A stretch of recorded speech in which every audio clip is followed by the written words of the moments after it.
The UK has a historic opportunity to lead in the new space economy, but bold reforms are needed.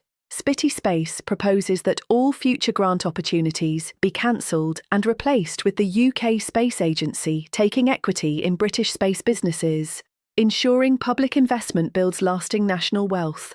20% of funding will be directed into overseas space companies, encouraging them to set up or expand here in the United Kingdom.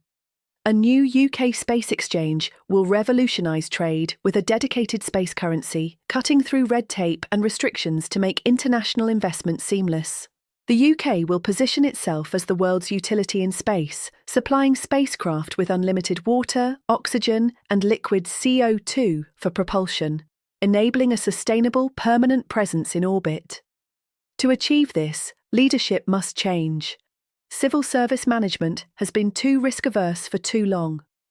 Richard Reynolds will take on the role of CEO of the UK Space Agency, supported by a new entrepreneurial leadership team to ensure Britain becomes the global leader in space innovation, trade, and utilities.